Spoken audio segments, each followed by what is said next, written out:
한 주일 동안 연말 기도 주일로 우리 삼육중앙교회 성도님들과 함께 지내던 시간은 행복하고 아름다운 추억이 되었습니다. 다시 한번 이런 기회를 허락하신 우리 주님께, 그리고 초청해 주신 목사님과 장로님들과 여러 성도님들께 감사를 드립니다. 말씀을 전하는 목회자의 행복 중에 하나가 말씀 안에서 성도님들을 만나는 거죠. 또 따뜻한 환대와 또 맛있는 음식 제공해 주신 교회와 또 그런 자리를 마련해 주신 분들께 감사를 드립니다. 또 보니 다른 천사가 공중에 날아가는데 땅에 거하는 자들 곧 여러 나라와 족속과 방언과 백성에게 전할 영원한 복음을 가졌더라. 복음은 전하는 사람이 행복하고 듣는 사람이 행복해지는 삶의 기별입니다. 그저 무엇을 이해하고 무엇을 구별하는 정도를 넘어서 그의 존재가, 그의 삶이 행복하게 되는 것이 복음이지요. 이 세상에도 사람이 어떻게 하면 행복해질까를 연구하는 학문적 접근들이 많이 있습니다. 소위 행복 이론들이지요. 어떻게 하면 사람이 행복할 수 있을까? 행복 이론에 의하면 인간이 행복해지는 theory, 소위 그 논리가 세 가지가 있습니다. 가장 대표적인 것들이죠. 첫째가 욕구 이론입니다. 인간이 가지고 있는 아주 근본적 욕구들, 생명체, 흔히 유기체라고 그러잖아요. 하나의 존재하고 있는 유기체는 본능적 욕구들을 다 가지고 있습니다. 먹어야 살고요, 자야 살고, 식욕, 성욕 등등, 관계욕, whatever. 그래서 무엇이었든지 간에 그 근본적 욕구들이 충족돼야 행복하다고 하는 이론입니다. 맞죠? 문제는 인간의 욕구가, 인간의 욕망이 가늠할 수 없을 만큼 계속해서 바뀐다고 하는 것입니다. 두 번째는 목표 이론입니다. 인간은 누구나 다 다양한 목표를 가지고 있다는 거죠. 마치 욕구가 어떤 위계를 가지고 있고 이런 욕구 저런 욕구 이런 욕구 저런 욕구가 있는 것처럼 인간이 설정하고 있는 목표들도 다양한 것들이 있을 수 있고 그 목표가 성취되는 순간 인간은 행복을 느낀다는 겁니다. 역시 문제는 어떤 목표도 영원하지 않다는 거죠. 어떤 목표도 일단 성취하고 나면 그 성취 효과가 아주 순간적이라고, 길어봐야 얼마 되지 않는다고 하는 것이 목표의 성취도 인간을 행복하게 하지 못합니다. 세 번째는 비교 이론입니다. 특별히 인간이 행복을 느낄 때는 인간에게는 거의 본능적으로 다른 사람과 함께 자기를 비교해보고 비교 상태에서 그것이 무엇이었든지 간에 우월감을 느끼게 될 때, 나는 저 사람보다 이래서 더 나아, 성적이 더 낫든지 월급이 더 낫든지 신분이 더 낫든지 그것이 무엇이었든지 간에 다른 사람보다 자기가 더 우월하다고 느끼는 순간 인간은 행복하다고 하는 이론입니다. 역시 문제는 몰라서 그렇지 둘러보면 우리 주위에는 우리보다 더 우월한 사람들이 처처에 널려 있는 거지요. 예, 우리는 이 이론들에 의한 행복이 인간을 진정으로 하게 하지 못한다는 사실을 우리나라의 현대사의 비극적 역사 속에서 눈으로 확인했습니다. 얼마 전 우리는 모든 욕망을 충족시킬 수 있는 소유를 가졌던 세계적 CEO도 더 이상 추구할 수 없는 권력의 최정점에 계셨던 분도 누구하고도 비교할 수 없는 인기와 관심의 최정상에 있었던 분도 어떤 상황들이 오자 스스로 목숨을 던지는 현상을 우리 살아있는 이 시대 현대인들이 눈으로 목도했습니다. 우리가 이런 소식들을 들을 때 다 처음에는 충격을 받았고 조금 시간이 지난 다음에는 안타까움을 느꼈고 그리고 좀 더 시간이 지난 다음에는 말은 안 하지만 조용히 깨달았죠. 그렇구나. 소유도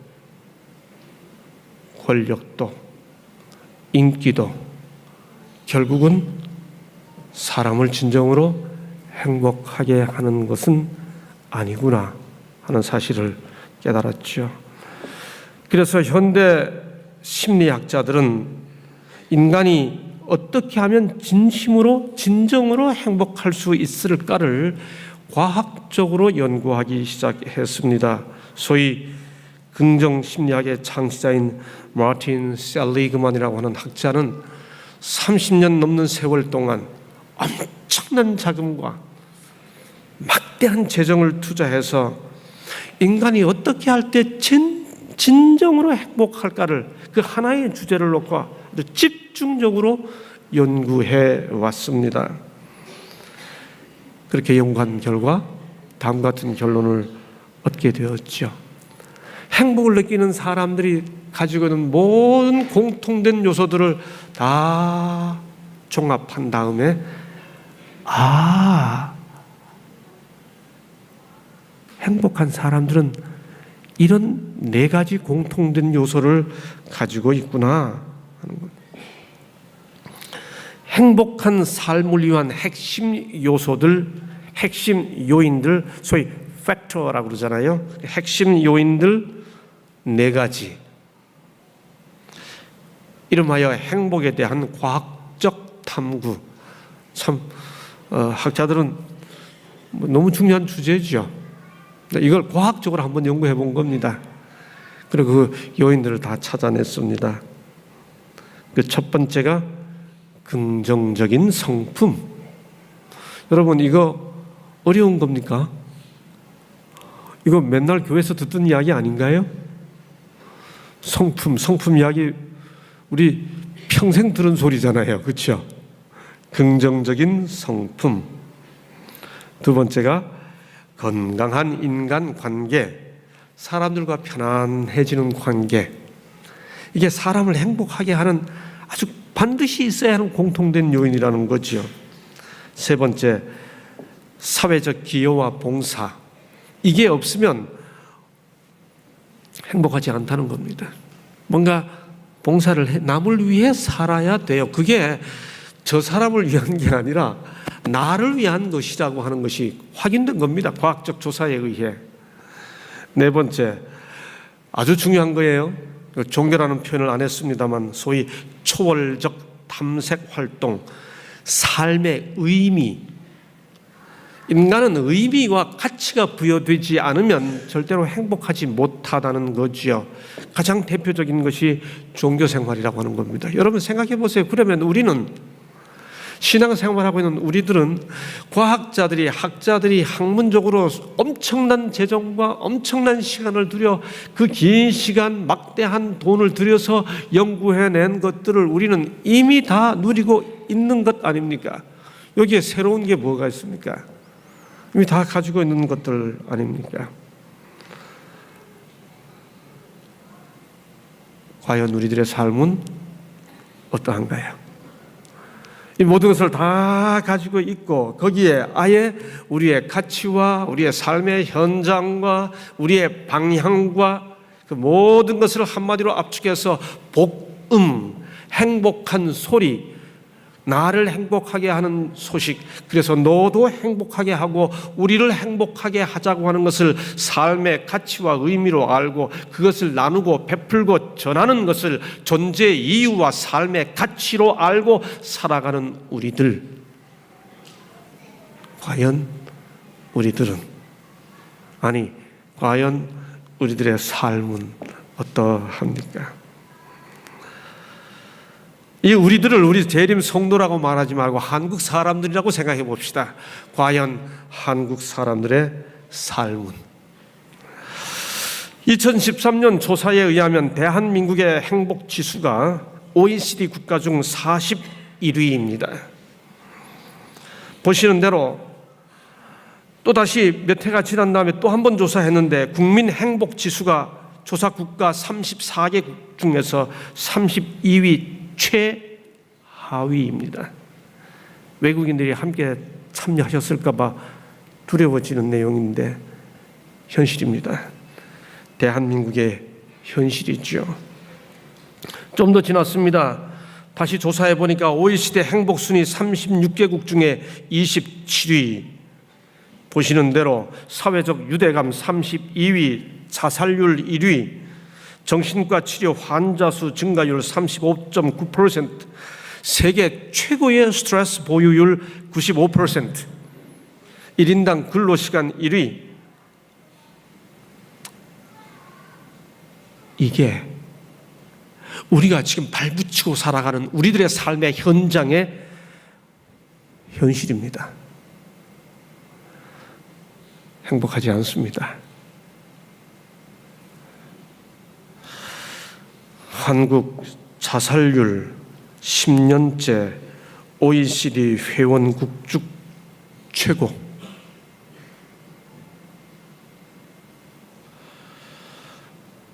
음주율 최고.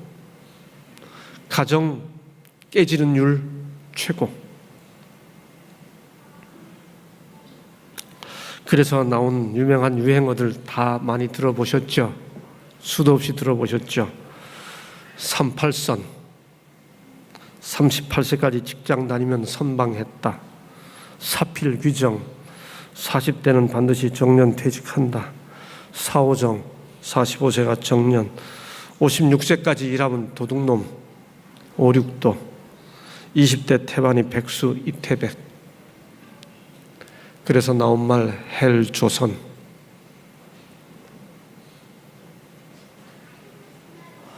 여러분, 저도 이제 사진 보여드린 것처럼 손자가 태어나고 딸이 그 육아를 위해 그 자기 친구들끼리 모여서 이렇게 이야기하는 소식을 가끔 듣습니다. 아기 엄마들이 모여서 이야기하면 정말 우리나라 아기 양육을 위해서도 여기 이렇게 계속 키워야 하나 하는 이야기들이 아기 엄마들의 주 내용이라는 거예요.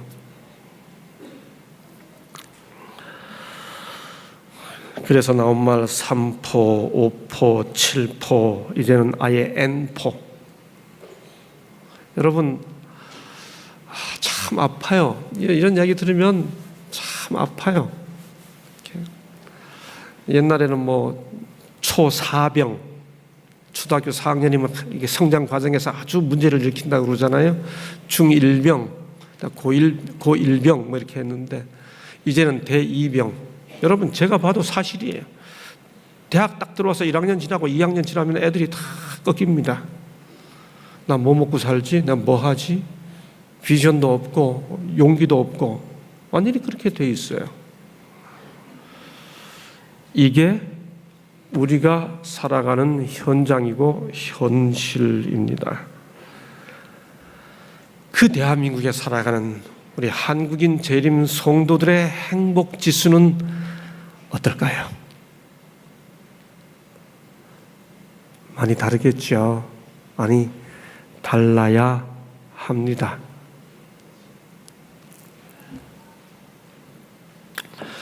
저는 그렇게 된 원인을 여러 가지에서 찾을 수 있겠지만은 뭐 사회적 현상 속에서 찾을 수 있고 뭐 그건 사회학자들이 할 일이고요.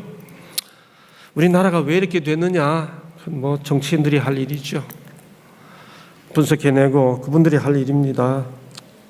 그러나 우리가 정신 가치를 추구하는 공동체로서 또 우리 나름대로 우리가 가지고 있는 빛으로 이 사회를 밝혀야 하는 부분이 여전히 이러하다고 하는 사실 앞에서 빚으로 느끼면서 좀 더 다른 이해를 해야 되겠죠. 그런 의미에서 저는 우리 사회가 한국뿐만이 아니고 인간이 살아가는 생존 사회 속에서 근본적 행복을 누리지 못하게 되는 그 원인을 좀 더 다른 곳에서 찾아보고자 합니다. 인간 사회면 마치 그것이 과학적인 법칙인 것처럼 모두를 지배하는 하나의 원리가 있죠. 무슨 이론, 그것이 경영학이 됐든 경제학이 됐든 교육학이 됐든 심리학이 됐든 사회학이 됐든 무엇이 됐든 간에, 무슨 영역이 됐든 간에 여하튼 그 모든 이론을 지배하는 중요한 접근이 하나 있죠. 그게 뭔가? 정글의 법칙입니다. 소위 강한 자는 살아남는다는 거고요. 그래서 적자가 된 존재는 살아남는 것이 적자 생존이고, 그렇지 못한 자는 자연적으로 없어져 버리는 것이 자연 도태죠. 이것이 하나의 아주 과학 법칙인 것처럼 사회를 지배하고 학문을 지배하고 사상을 지배하고 있지 않습니까? 이 적자 생존과 자연 도태의 근원을 따져 올라가게 되면 모든 것의 기원은 우연이지요. 어떤 의미와 의도가 개입된 것이 하나도 없이 다 한마디로 우연과 저절로 존재하게 됐다고 말하죠. 내가 존재하는 것도 우연이고요. 아무런 의도가 없습니다. 아무런 목적이 없고 가치가 없지요. 생각해 보면 왜 내가 있게 됐어요? 저절로. 왜 내가 존재하는 겁니까? 지금 우연히. 허무하지요. 그렇게 되면 감사할 이유와 대상이 없습니다. 여러분, 사실 우리는 가만히 생각해 보면 감사할 게 너무 많아요. 제일 감사한 것은 여하튼 내가 지금 있다는 사실, 지금 있다는 이 사실부터 내가 지금 여기 이렇게 존재하기 위해서는 정말 우주가 나 중심적으로 돌아가 주어야만 내가 존재 가능하죠. 햇빛과 공기와 이 모든 조건들이 내가 이렇게 생존할 수 있도록 이렇게 최적의 조건이 정말 절묘하게 맞아 떨어져야만 내가 존재할 수 있는 거지요. 거기 무슨 우연이 있습니까? 그래서 돌아가신 한국 최고의 영문학자 피천득 선생님이 이런 시를 썼습니다. 이 순간. 참 굉장한 시예요. 제가 봐도. 이 순간 내가 별들을 쳐다본다는 것은 그 얼마나 화려한 사실인가. 오래지 않아 내 귀가 흙이 된다 하더라도 이 순간 내가 제9교향곡을 듣는다는 것은 그 얼마나 찬란한 사실인가. 그들이 나를 잊고 내 기억 속에서 그들이 없어진다 하더라도 이 순간 내가 친구들과 웃고 이야기한다는 것은 그 얼마나 즐거운 사실인가. 두뇌가 기능을 멈추고 내 손이 썩어가는 때가 오더라도 이 순간 내가 마음 내키는 대로 글을 쓰고 있다는 것은 허무도 어찌하지 못할 사실이다. 그런데 이 순간 나를 이렇게 존재하여 말하고 만나고 웃고 사랑하고 관계 맺을 수 있도록 해주려면 공기가 주어져야 하고요. 햇빛이 있어야 되고 물 마셔야 하고요. 여러분, 여기 우리의 생존을 이 순간 우리를 생존하게 해주는 절대 필요 충분 조건들 중에 인간이 스스로 누리게 된 게 뭐가 있습니까? 다 주어졌잖아요. 그런데 나도 우연이고 공기도 우연이고 햇빛도 우연이고 물도 다 우연이면 감사할 게 아무것도 없는 거지요. 감사의 대상도 없는 거지요. 참 허무하잖아요. 참된 행복은 인생은 살만한 의미와 가치가 있다고 느낄 때 행복해요. 그런데 모든 것이 저절로 생겼다고 하면 허무할 수밖에 없습니다. 참된 행복은 아까 보신 것처럼 더불어 살아가는 화목과 평화를 이룰 때 행복해요. 그런데 적자 생존론은 삶의 투쟁으로 내가 너를 죽여야만 살아남아서 행복하다고 말합니다. 이 경쟁 사회 속에서 공생과 상생과 공존의 복음을 전하는 우리들 어떻게 실현할 수 있을까? 우리는 이런 세상을 향해 함께 살아가고 더불어 살자고 영원한 복음을 전하고 있습니다. 화요일 저녁, 저는 일요일 아침이면 눈 오는 강원도 시골에서 일요일 아침 어떤 교회 가지 못하는 소위 우리끼리 말하는 일요일 교회 교인들을 위해 차를 몰고 나가서 그 마을 사람들을 태워 교회로 안내해 주는 어느 안식일 교회 장로님에 대한 이야기를 해드렸습니다.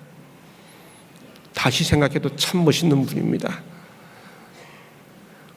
그게 안식일교회 장로님에서 우리 마을 장로님이 되는 거죠.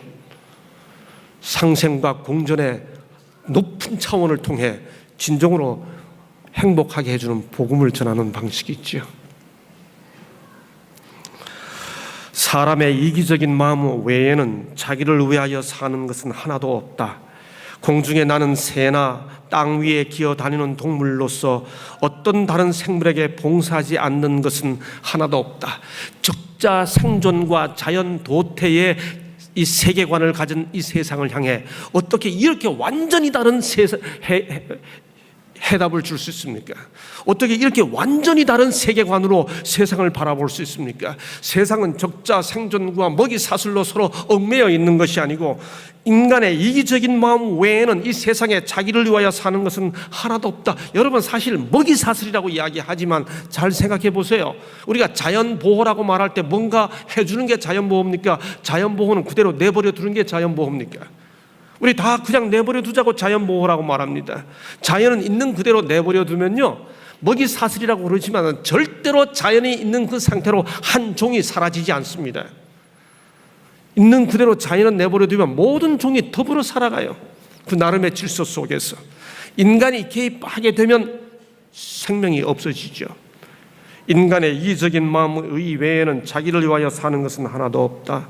공중에 나는 새나 땅 위에 기어다니는 동물로서 어떤 다른 생물에게 봉사하지 않는 것은 하나도 없다. 세상을 이렇게 봐야 세상이 저러하니 우리도 그렇게 살아야 되겠다고 하는 인생관과 가치관으로 이어지게 되는 거죠. 수림의 나뭇잎이나 풀 잎사귀도 다 봉사하고 있다. 온갖 수목과 관목과 풀 잎사귀들은 사람이나 동물들에게 없어서는 안 될 생명의 요소를 발산하며 사람과 동물들은 그 대신에 수목과 관목과 풀 잎사귀의 생명에 도움을 준다. 꽃들은 향기를 발산하고 다 나누어 주고 있다는 거지요. 노래하는 새, 피어나는 꽃봉오리, 비, 햇빛, 여름에 부는 산들바람, 포도라운 이슬, 그리고 숲속의 참나무로부터 그 나무뿌리 언저리에 피는 제빛꽃에 이르기까지 천연계에 볼 수 있는 무수한 사물들에는 회복시키는 사랑이 나타나 있다. 하늘과 땅의 모든 사물은 생명의 대법칙이, 봉사의 법칙임을 말하고 있다. 목사님, 왜 이렇게 신앙생활 해도 기쁨이 없죠? 목사님, 왜 이렇게 내 마음이 계속 얼어붙죠? 간단해요. 이유는 생명의 대법칙이 봉사의 법칙임을 말하고 있다. 고등학교 시절 세 가구가 함께 살던 집에는 세 가구가 함께 쓰던 펌프 수도가 있었습니다. 주인 아주머니는 절대로 금을 얼지 못하게 하기 위해서 이렇게 지프로 싸고, 그러다가 조금 지나서 상수도가 생겼죠. 주인 아주머니 그 상수도 조금 물 새면 그 걸쭉한 목소리로 소리 뽀록 지릅니다. 여러분, 아무리 꽁꽁 싸매놔도 그 상수도 얼지요. 그 추운 겨울에 상수도 절대 얼지 않게 하는 방법 하나 있습니다. 그게 뭐죠? 물새 나간다고 소리 질러도 조금 틀어놓고 물 계속 흐르게 하면 상수도 안 얼지요. 왜 이렇게 기쁨이 없죠? 간단해요. 여러분, 추울수록, 날씨가 점점 더 추워질수록 무언가가 내게서 흘러나가면 얼지 않아요. 내가 어는 것은 꽁꽁 싸매 놓을수록, 물이 멈추어 있을수록 내가 얼어요. 베풀어주고 나누어주고 받아주는 것은 그 사람을 위한 것이 아니라 나를 살리는 길인 거지요. 생명의 법칙인 거지요. 자기 희생의 법칙이야말로 자기 보존의 법칙이다. 한번 따라해 주시겠어요? 자기 희생의 법칙이야말로 자기 보존의 법칙이다. 외우기도 쉽잖아요. 교육 110페이지. 살자, 살아. 자기를 죽이고, 자기를 죽이는 것이 살자, 살아라고 표현하잖아요. 이게 사는 길이다. 한자로 표현하면 자기를 죽이는 길이지만 우리말로 읽으면 사는 길이잖아요. 살자, 살아. 여러분, 창조의 질서는 한마디로 생명의 원리입니다. 창세기 1장과 2장이 범죄 전 이야기예요.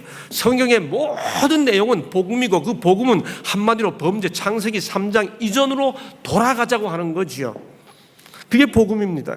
여러분, 그런데 창세기 1장이 제공해주는 세계, 창세기 1장의 삶의 원리를 딱 한마디로 표현하면 뭘까? 우리가 돌아가야 하는 세상으로서의 범죄 이전 원창조 세계 창세기 1장의 내용은 한마디로 뭔가? 다들 아시는 대로 창세기 1장의 매일의 창조는 다 공통된 표현 하나로 마칩니다. 하나님 보시기에 좋았더라. 저는 구약 선생이니까 우리 교우님들께 한번 이 하나님 보시기에 좋았더라는 말을 한번 히브리어 발음 그대로 한번 읽어보겠습니다. 참 운이 있고 멋있어요. 하나님 보시기에 좋았더라. 와야르 엘로힘 키토브. 멋있죠? 와야르 엘로힘 키토브. 이 와야르 엘로힘 하는 이 말은 그리고 하나님이 보시니 키토브 좋았더라 그 뜻입니다. And God saw it is good. 참 멋있는 문장이에요. 여러분, 여기 키토브 창세기 1장을 관통해 오르는 매일의 창조를 평가하는 하나님의 관심, 토브, 한마디로 말하면 행복입니다. 하나님 보시고 행복하셨더라. 하나님 기쁘셨더라. 여러분, 창세기 1장의 천지 창조 내용을 철저하게 인간 중심으로 재정리하여 소개해 주고 있는 것이 창세기 2장인데 그 창세기 2장의 내용을 한마디로 압축하는 단어가 있습니다. 그게 에덴이에요. 성경에 나오는 모든 히브리어 헬라어를 다 우리말로 번역했습니다만은 어떤 중요 단어들은 번역하지 않고 소리나는 그대로 음력하죠. translation이 아니고 transliteration이라고 그러잖아요. 에덴이 그 대표적 단어입니다. 에덴은 우리말이 아니에요. 히브리어 그대로 소리나는 대로 옮겨놨습니다. 에덴이란 말을 우리말로 풀이하면 뭔가요? 순수한 우리말로 하면 기쁨이나 혹은 행복입니다. 여러분, 저는 주소가 별로 좋지 않아요. 저는 강릉에서 태어났습니다. 그리고 40년 가까이 태능에서 삽니다. 저는 날 때 제 고향과 제 사는 곳이 처음부터 끝까지 다 능 무덤이 있어요. 강 무덤, 태 무덤, 강릉, 태능. 여러분, 그런데 인간이 원래 살게 됐던 주소는 에덴이에요. 행복입니다. 말 그대로 행복동이죠. 주소 이름이 얼마나 좋은가요? 여러분, 그래서 우리가 가야 할 곳이, 우리가 누려야 할 삶의 상태가 토부이고 우리가 가서 살아야 할 곳이 에덴입니다. 그리고 그것을 지금 여기서 미리 훈련하고 연습하고 실현하면서 살아가면서 그것을 바라보고 있죠.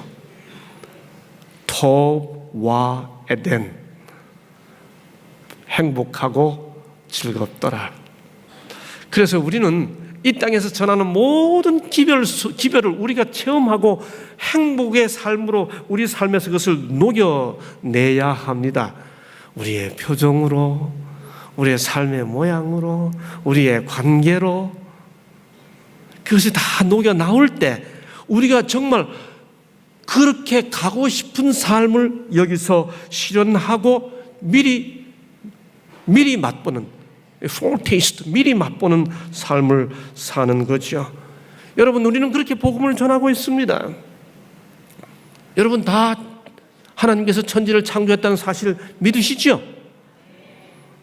예. 근데 질문을 좀 바꾸겠습니다. 그렇게 하나님이 천지 창조하셨다는 사실을 믿고 그 창조의 삶을 삽니까? 이렇게 질문을 바꾸면 대답하기가 좀 주저될 수 있죠.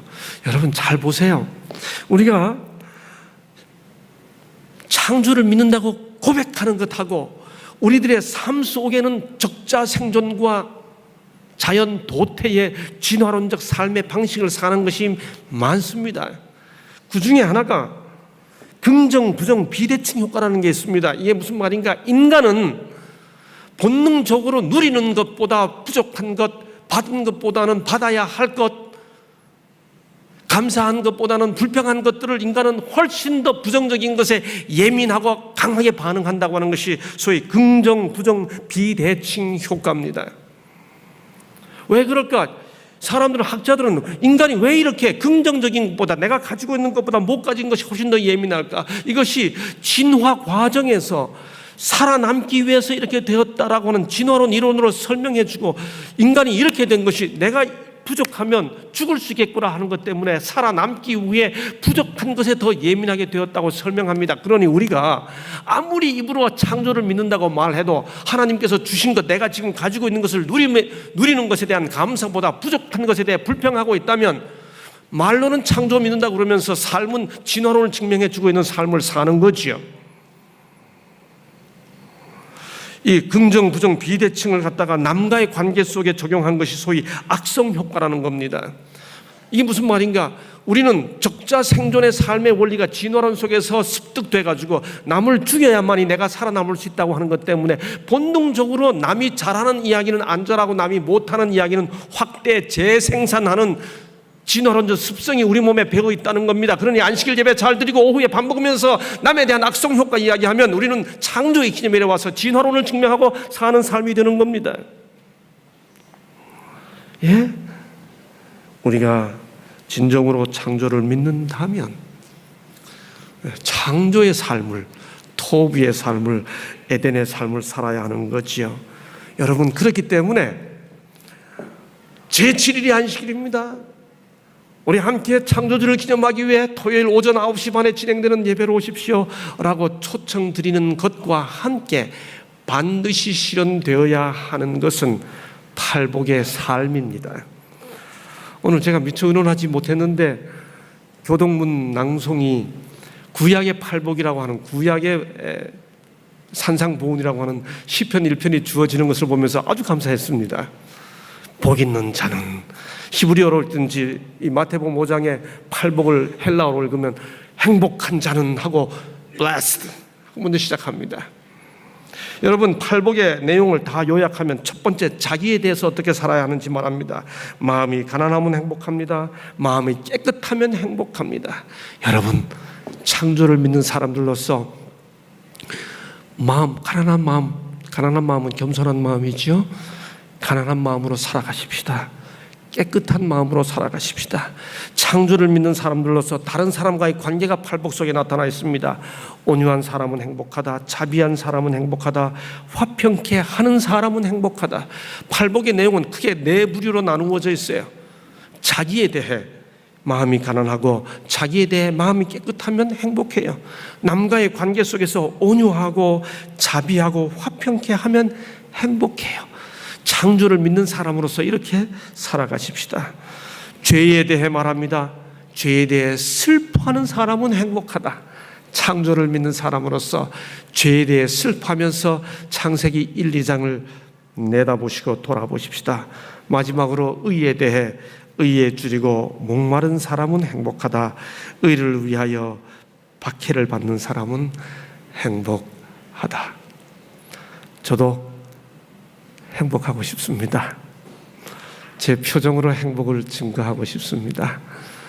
제자들에게 이제는 25년을 넘어가면서 되지 말라고 말한 선생, 그것도 성경을 가르치는 선생, 신학과의 선생으로 살아가고 있는 저로서 우리 제자들에게, 우리 동역자들에게 행복을 나누어주고 보여주는 그런 교사로 살아가고 싶습니다. 사랑하는 여러분, 부디 하나님께서 여러분과 함께 하셔서 교회가 행복하고 우리 기계인들이 행복하고 주위 사람들에게 행복을 나누어줘서 같이 행복하자고, 미리 누리는 토브, 미리 누리는 에덴으로 초청을 하면서 함께 주변 사람들을 환하게 만들어주는 여러분이 되시기를 간절히 바라면서 우리 2016년, 올해가 16년 맞나? 17년이죠. 2017년 우리 삼육중앙교회 연말 기도주일 말씀을 마치도록 하겠습니다. 감사합니다.